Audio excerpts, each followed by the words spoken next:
Friends, कैसे हैं आप सब। मेरे चैनल में आपका स्वागत है। आज मेरी रसोई में मैंने बनाया है घिया की बर्फ़ी। आप देखना कि किस तरीके से मैं बनाती हूँ और आप इसे एक बार ज़रूर ट्राई करके देखना, क्योंकि ये हेल्दी होने के साथ साथ टेस्टी भी बहुत होती है। लौकी कई प्रकार से बनाई जाती है और लौकी से हम लौकी का हलवा बना सकते हैं, लौकी से हम कोफ्ते बना सकते हैं, लौकी की सब्ज़ी भी हम कई बार बनाकर खाते हैं। पर आज मैं आपको लौकी का एक नए तरीके से बनाना सिखाऊंगी। आज हम बना रहे हैं लौकी की बर्फ़ी, जो खाने में स्वादिष्ट होने के साथ साथ देखो हेल्दी तो होती ही है। इसे बच्चे और बड़े सभी खुश होकर खाएंगे। तो चलिए फिर हम शुरू करते हैं लौकी की बर्फ़ी बनाने के लिए। लौकी की बर्फ़ी बनाने के लिए मैंने यहाँ पर लगभग आधे किलो घिया का यूज कर रही हूँ। मैंने इसे पहले ही धोकर सुखाकर रख लिया था। अब हम इसे छील लेते हैं।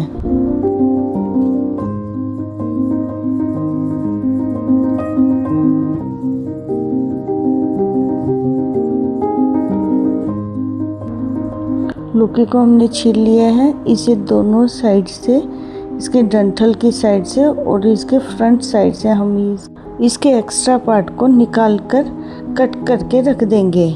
अब हम इसको 2 से 2.5 इंच के 4 से 5 पीस कट कर लेंगे और इसे हम हाफ कट करके इसके अंदर का जो सॉफ्ट पार्ट होता है वो हमें अलग करना है। आप चाहे तो इस सॉफ्ट पार्ट से सूप वगैरह में इसका आप यूज कर सकते हैं, लेकिन हमें इसका बर्फ़ी में इसका कोई यूज नहीं है, इसलिए हम इस पार्ट को निकाल रहे हैं। इसी तरीके से मैं ये सारे लौकी के पीस से सॉफ्ट पार्ट को अलग करके रख दूंगी।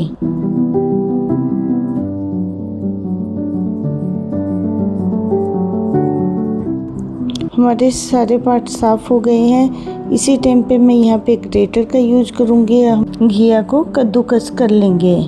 ध्यान रहे कि मैं यहाँ पे मोटे वाले साइड से ग्रेट करूँ। आप चाहे तो बारीक साइड से भी ग्रेट करके रख सकते हैं।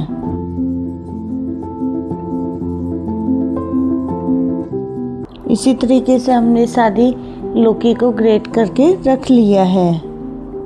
ग्रेट करने के बाद जो छोटे छोटे चंक्स बचते हैं उन्हें आप बिल्कुल बारीक कट करके यूज कर सकते हैं। इसी टाइम पर मैं यहाँ एक बोल लूँगी, उसके ऊपर मैंने कॉटन का कपड़ा रख दिया है। मैं सारी लौकी को इसके अंदर डाल दूँगी। हमें यहाँ पे बेसिकली इसका पानी निकालना है ताकि हमारे जो घिया की बर्फ़ी है वो जल्दी बने। हमें इसे वैसे ही निचोड़ना है जैसे हम जब पनीर निकालते हैं तो जब हम उसका पानी निकालते हैं, ठीक उसी तरीके से भी हमें इसका भी सारा पानी अच्छे से निचोड़ लेना है। लौकी से जो जूस निकलेगा उसे आपको फेंकना नहीं है, या तो इसके अंदर आप काला नमक डाल के इसको आप पी भी सकते हैं, या फिर इसे किसी भी सब्जी में पानी की तरह इसका यूज कर सकते हैं, या फिर आप आटा बनाने में भी इसका यूज कर सकते हैं। सारी लौकी का जूस हमने अच्छे से निकाल लिया है। चलिए अब तो फटाफट इसे बनाने की तैयारी करते हैं। मैंने यहाँ पे एक कढ़ाई ली है। आप हो सके तो मोटे तले वाली कढ़ाई का यहाँ पे यूज कीजिए। यहाँ पे मैं गैस पे कढ़ाई को रख दिया है और इसके अंदर मैं यहाँ पे 3-4 चम्मच देसी घी का यूज करूँगी। देसी घी में जब बर्फ़ी बनाते हैं तो उसका टेस्ट एक अलग ही आता है। अब इसी टाइम पर मैं यहाँ पे हमारी सारी लौकी को डाल दूँगी। इसे कंटिन्यू चलाते हुए हम 2 से 3 मिनट तक पकाएंगे।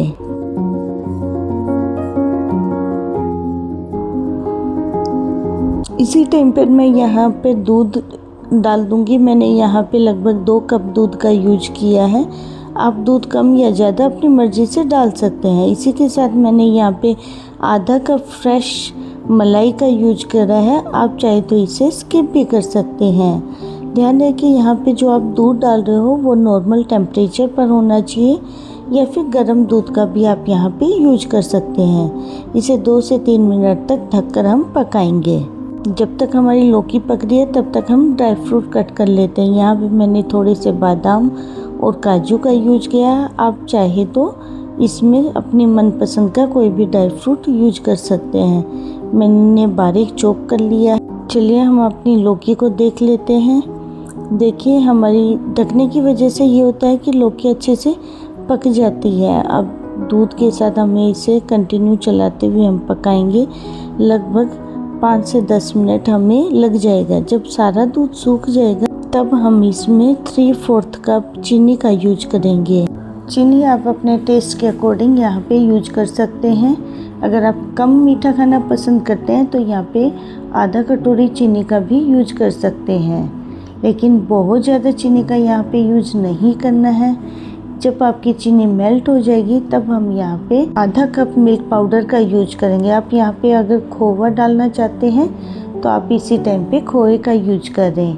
इसे अच्छे से मिक्स करते हुए हम मिल्क पाउडर को मिलाएंगे। इसी टाइम पर मैं यहाँ पर एक ट्रे ले लूँगी और इसे घी लगाकर अच्छे से ग्रीस कर लूँगी, ताकि जब हम बर्फ़ी निकाल लें तो वो इजीली निकल जाए।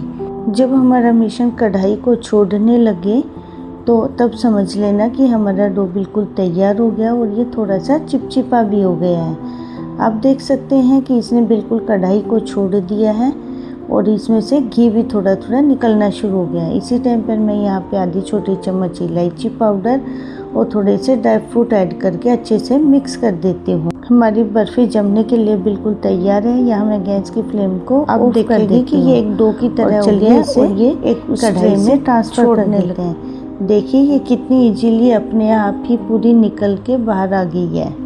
बस इसी टाइम इतना तक ही हमें इसे पकाना है। इसे आप किसी भी ट्रे या थाली में फैला दें। इसे बिल्कुल एक साथ करते हुए फैलाएं। जितनी आपको मोटाई चाहिए बर्फ़ी की उस हिसाब से इसको आप मोटा कर सकते हैं।